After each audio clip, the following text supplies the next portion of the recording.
Hello, my dear friends, and welcome to a very special Pride episode of Out Like a Light. As always, I'm your host, John Scott, and tonight we celebrate love, resilience, and authenticity. Before we dive into tonight's episode, I am thrilled to announce that finally, Out Like a Light is available on Apple Podcasts. If you haven't already, please take a moment to like, subscribe, rate, review us, and all the things. It truly helps build out our sleepy queer community. So go ahead and do it now before you get too cozy, because if you're like me, you'll forget to do it in the morning. I know I've said this every episode, but it really does. It really does mean the world to me that you're here and that you're supporting this podcast. Whether this is your first time here or you've been with us since the beginning, I want you to know how deeply grateful I am for your presence. Pride isn't just about parades and rainbows, though those things are wonderful. It's about feeling safe enough to live as the person you truly are, openly and without fear. So, happy Pride, my dear friends. This podcast is my small but meaningful way of standing up against the tyranny of intolerance and oppression we currently face. Through love, comfort, and rest, we gently resist, creating a community rooted in authenticity and care. Tonight, we're revisiting our beloved inner sanctuary. This safe haven inside ourselves is always here. It's always here, offering warmth and comfort when the outside world feels overwhelming. Then, we'll journey into a special story spun from threads of love, longing, and heartfelt courage, a spin-off of our cherished Love Letters in the Attic. I must warn you though, my dear listener, this story touches deeply on the tenderness and beauty of love. It's designed to tug gently, yet firmly, at your heartstrings. You might find a tear or two slipping down your cheek as we wander through memories and emotions, but that's okay.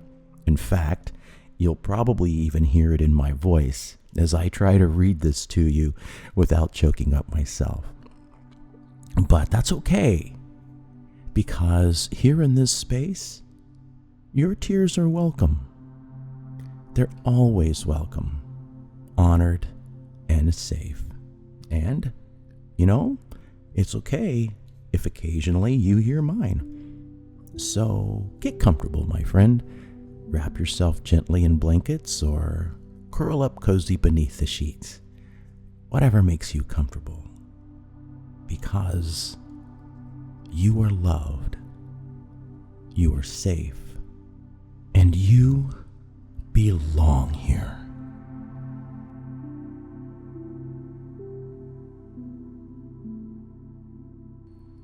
Before we begin our story, let's tuck you in. Take a slow, deep breath in. And as you exhale, allow yourself to settle into the softness beneath you. Close your eyes gently and feel the warmth of your breath traveling inward. Imagine yourself at the entrance of your inner sanctuary. Perhaps it looks familiar, or maybe it's evolved since your last visit. Step inside and let this safe space surround you, wrapping around your shoulders like your favorite comforting sweater. Look around and notice the details. Is there gentle sunlight filtering through a window, or soft candlelight flickering warmly on the walls? Allow yourself to sink in to the plush cushions or a cozy chair, whichever brings you the most comfort. Take a deep breath, feeling the peace of your inner sanctuary seep into every muscle, every joint, every fiber of your being. Know that here, in this sacred inner space, you are accepted exactly as you are. You are perfect, worthy, and deeply loved. Feel the truth of this love embracing you, holding you gently, yet securely. Let a gentle smile form on your lips as you breathe slowly and deeply. Let each inhale bring peace, and each exhale release tension.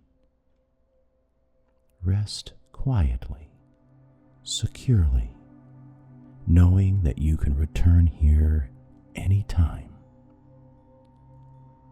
Whenever you need refuge, whenever you seek love.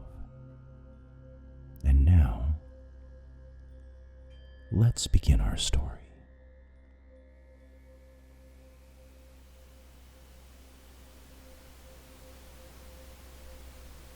Grace had always loved the feeling of old paper between her fingers, the whisper of memories held gently within each page. Tonight, beneath the soft glow of her lamp, Grace opened a dusty box, one she hadn't dared touch in years.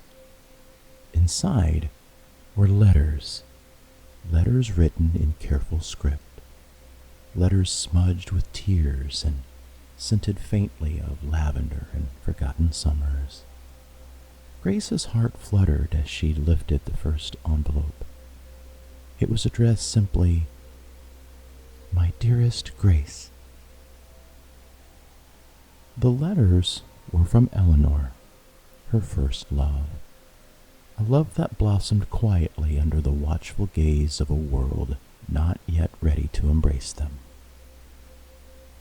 Grace read each word slowly, savoring Eleanor's delicate descriptions of moments they'd stolen together. Hidden kisses beneath moonlit trees, whispers exchanged across crowded rooms, secret smiles shared over tea. She paused over a letter recalling their secret trip to the countryside, where they spent hours strolling hand in hand through fields of wildflowers, safe from prying eyes. Eleanor had carefully pressed a tiny purple blossom into the folds of the paper, its color faded but still delicately fragrant. Grace brought it close, inhaling deeply, transported instantly back to that sunlit afternoon. In another envelope, Eleanor spoke of a night they shared beneath the stars, their whispered dreams mingling with the gentle rustle of leaves in the summer breeze. Eleanor had confided her hope that one day the world might allow them to openly declare their love, a dream Grace still tenderly held within her heart. With each letter, Grace's heart swelled, and the tears gathered softly in her eyes. She felt Eleanor's joy in the memories of their first dance, their gentle embraces, their promises to hold tight to each other no matter what the world said. Yet, mixed with the happiness was a bittersweet ache. The memory of goodbyes forced by circumstances beyond their control. Eleanor's final letter, written with a trembling hand, reminded Grace of the deep strength they'd found within each other. "Though distance separates us now," Eleanor had written, "our hearts remain forever entwined, my love. No distance, no hardship can ever sever the truth of who we are and what we share." Grace traced Eleanor's handwriting softly, recalling the quiet strength Eleanor always carried. She remembered how bravely Eleanor had faced their separation, the quiet dignity with which she'd promised that love, true and honest, could never be diminished. As Grace continued reading, the letters revealed stories of Eleanor's life afterward, her quiet advocacy for love and equality, her gentle yet firm voice speaking out for those who could not speak for themselves. Eleanor had lived with courage, honoring their shared dream of a world where everyone could live openly and love openly without fear. Finally, Grace reached the last envelope. It was thicker than the others. Her breath quickened as she pulled out photographs carefully wrapped in tissue. There was Eleanor, her hair silvered but her smile as radiant as ever. She was holding signs at rallies, comforting young people who looked just as uncertain as they once had. There was one photograph that stood out. Eleanor standing in front of their old meeting place, the small cafe now proudly displaying a rainbow flag. Grace felt a swell of pride and a joy of seeing their dreams had taken root. Eleanor had lived fully, leaving behind a legacy of love and bravery, still visible in the faces of the younger generation she inspired. As Grace gently laid the letters down, the tears came freely, cleansing and pure. These letters were proof of their courage, their authenticity, and their profound love. Tonight, as Grace closed her eyes, she knew Eleanor's words had been true. Their love had not been diminished by time or distance. It remained vibrant and alive, shining gently within her heart.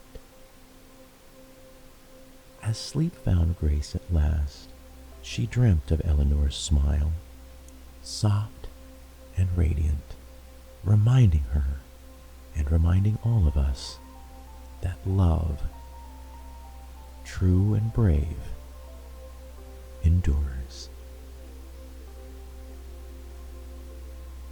Sleep well, my gentle listener. You are loved. I am proud of you for being who you are.